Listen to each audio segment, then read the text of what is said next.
ଜୟ ଜଗନ୍ନାଥ ଦର୍ଶକ ବନ୍ଧୁ, ଆଜି ଆସନ୍ତୁ ଜାଣିବା ଗୁରୁ ପୂର୍ଣ୍ଣିମାର ଓ ବ୍ୟାସ ପୂର୍ଣ୍ଣିମାର କିଛି ଗୁରୁତ୍ୱପୂର୍ଣ୍ଣ କଥା। ହିନ୍ଦୁ ଶାସ୍ତ୍ର ଅନୁସାରେ ଆଷାଢ଼ ମାସ ପୂର୍ଣ୍ଣିମାକୁ ଗୁରୁ ପୂର୍ଣ୍ଣିମା ଓ ବ୍ୟାସ ପୂର୍ଣ୍ଣିମା କୁହାଯାଏ। ଏହି ଦିନ ପବିତ୍ର ନଦୀରେ ସ୍ନାନ କରିବା ଓ ଦାନ କରିବା ଦ୍ୱାରା ସୌଭାଗ୍ୟ ଅର୍ଜନ ମିଳିଥାଏ। ଏହି ପୂର୍ଣ୍ଣିମା ଗୁରୁଙ୍କ ପାଇଁ ସମର୍ପିତ। ଗୁରୁ ଭଗବାନଙ୍କ ଅନ୍ୟ ରୂପ। ଏହି ଦିନ ଗୁରୁଙ୍କୁ ପୂଜା କରାଯାଏ।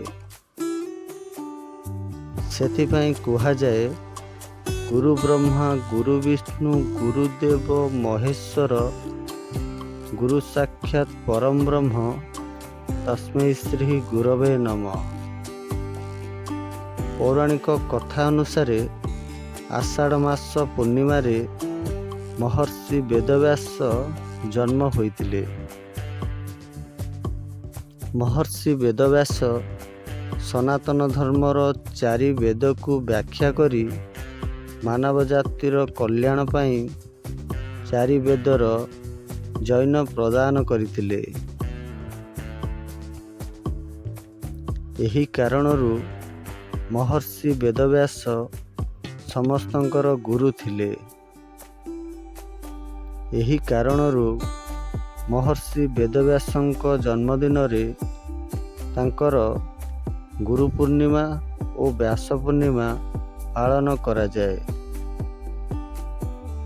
ଏହି ଗୁରୁ ପୂର୍ଣ୍ଣିମାରେ ବିଭିନ୍ନ ଧର୍ମର ଲୋକ ତାଙ୍କ ଗୁରୁଙ୍କୁ ପୂଜା କରିଥାନ୍ତି। ବିଶେଷ କରି ହିନ୍ଦୁ, ଜୈନ ଓ ବୌଦ୍ଧ ଧର୍ମର ଲୋକମାନେ ଏହି ଦିନ ନିଜ ନିଜ ଗୁରୁଙ୍କୁ ପୂଜା କରିଥାନ୍ତି। କେଉଁ ପ୍ରାଚୀନ କାଳରୁ ଏହି ଗୁରୁ ପୂର୍ଣ୍ଣିମା ଓ ବ୍ୟାସ ପୂର୍ଣ୍ଣିମା ପାଳନ କରାଯାଏ।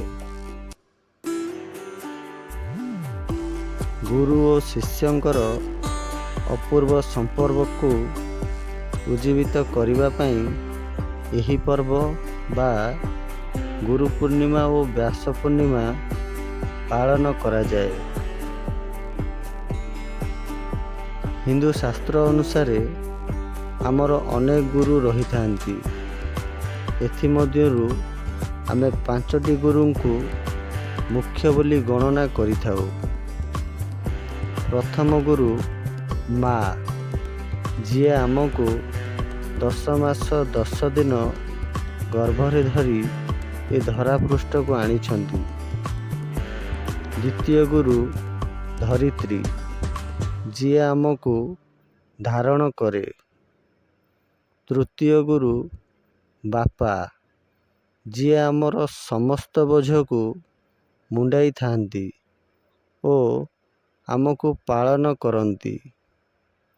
ଚତୁର୍ଥ ଗୁରୁ ଶିକ୍ଷା ଗୁରୁ, ଯିଏ ଆମକୁ ଜ୍ଞାନ ପ୍ରଦାନ କରନ୍ତି। ପଞ୍ଚମ ଗୁରୁ ଦୀକ୍ଷା ଗୁରୁ, ଯିଏ ଆମକୁ କୃପା ପ୍ରଦାନ କରିବା ସହିତ ଭଗବାନଙ୍କ ନିକଟକୁ ଯିବାର ପଥ ପ୍ରଦର୍ଶିତ କରନ୍ତି। ସେହି ଗୁରୁଙ୍କର ପର୍ବ ହେଉଛି ଗୁରୁ ପୂର୍ଣ୍ଣିମା ଓ ବ୍ୟାସ ପୂର୍ଣ୍ଣିମା। ଧନ୍ୟବାଦ।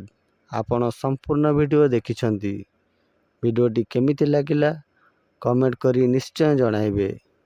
ଚ୍ୟାନେଲକୁ ସବସ୍କ୍ରାଇବ୍ କରିବାକୁ ଜମାରୁ ବି ଭୁଲିବେନି। ରହୁଛି, ଦେଖା ହେବ ପରବର୍ତ୍ତୀ ଭିଡ଼ିଓରେ। ଜୟ ଜଗନ୍ନାଥ।